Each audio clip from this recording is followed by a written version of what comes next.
Welcome back to my channel. So ngayon meron akong i-repair na isang bumbilya na LED light, LED bulb. Bali ang kuan nito hindi na sa umiilaw. Gamitan natin ng tester natin.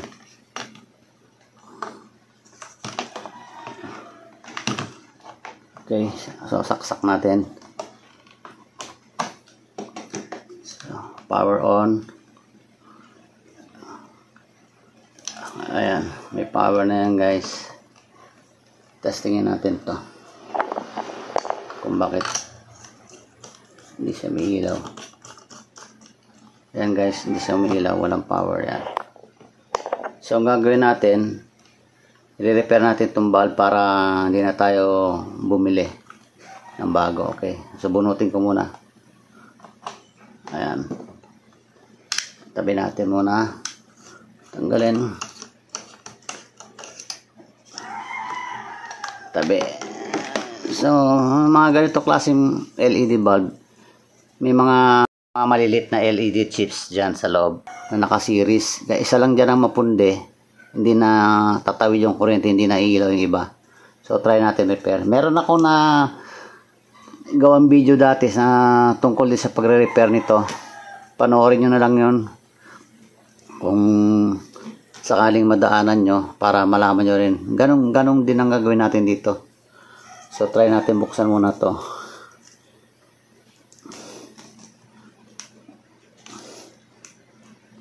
Dikit lang naman to guys ng ayan.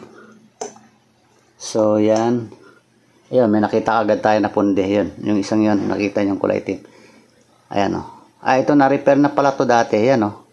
Nakita nyo guys yung hininang ko. Ito na rin pala yung dati. So, napundi na naman siya. Meron namang bagong pundi. Ang gagawin natin, tatanggalin lang natin to. Tapos hinangin na natin dalawang terminal. I-short na natin para makatawid yung kuryente. Iilaw siya uli. Okay guys. Painitin ko lang aking soldering iron. Babalikan ko kayo. So, ito na yung soldering iron natin. Ang gagawin natin, tatanggalin lang natin yung guys. I-zoom natin ang konti para. Yan.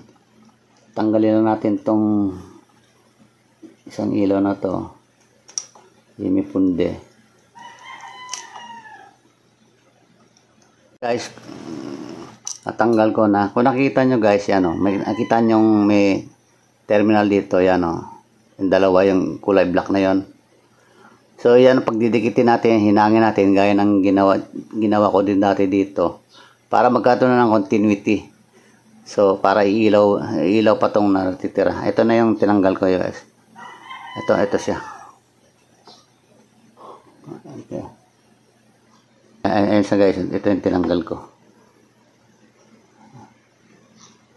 Ito. Ayan. Okay. So, hinangin natin to guys. Para magkaroon ng continuity. Lalagyan ko muna sa guys ng dito, solder. So ayan guys, inipit ko muna sa kuha natin. Yan, eto ihinangin natin yung dalawang kuha na yan. Okay,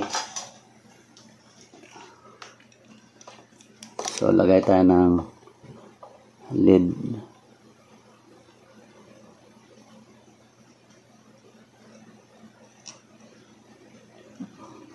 Ayan. Tapos sa kabila.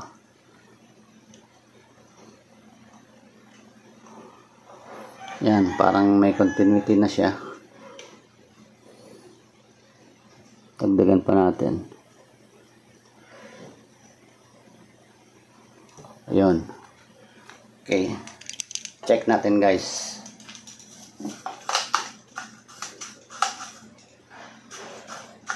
Ang kuha natin tester.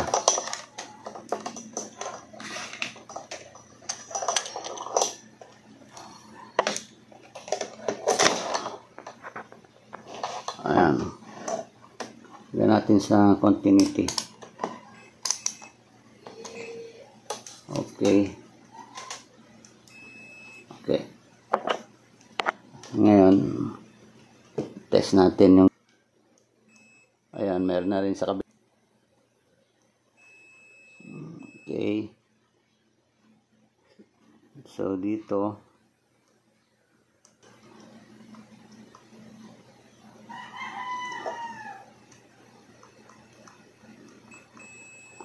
Okay. So, ngayon guys, yan natin, pailawin natin. Try natin, subukan natin.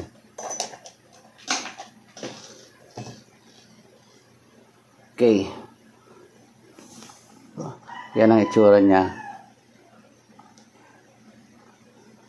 Okay. Okay, try natin ulit sa ating tester. Saksak ko ulit. Teka, ilagay muna natin dito.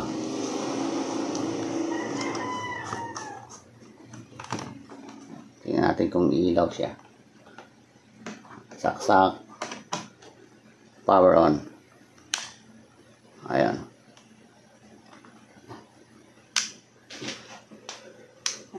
Ba't wala? Natanggal pala yung hinang nung nasa bandang kaliwa. Di bale, hinangin ko na lang ulit para magkaroon ng continuity. Ayan o, nawala yung solder nung nasa bandang kaliwa eh. Okay.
Yan yung ininang natin.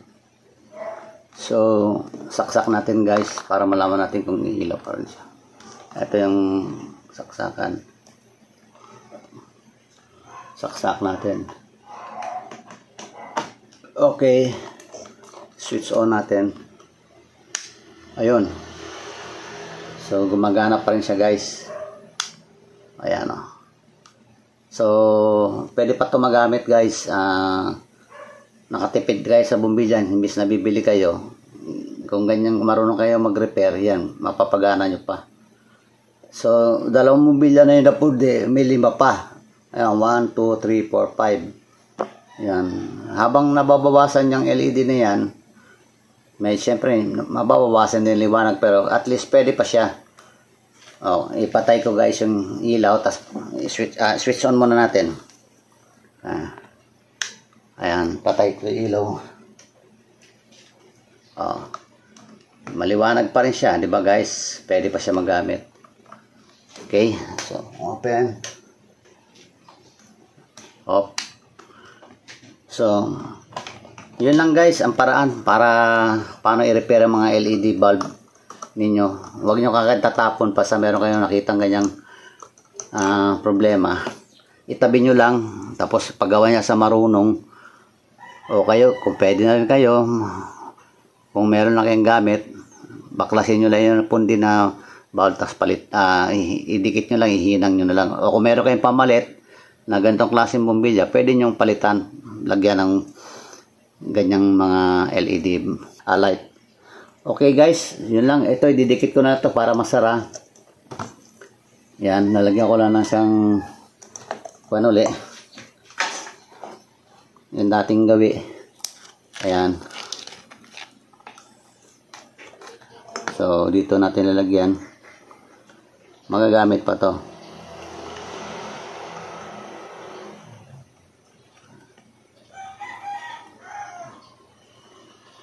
Ayan. Basta may diskarte lang kayo guys. Makakatipid kayo ng pera.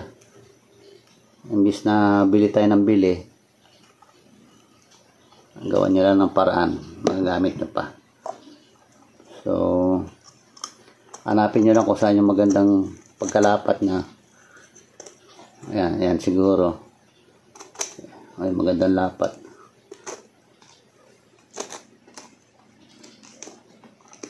Ayan, ayan sila.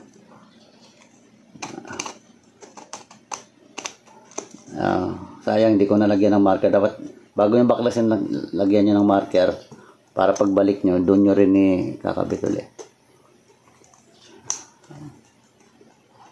Hindi ko lang natandaan kasi kung saan ko. Hanapin ko na lang yung magandang pagkakalapat.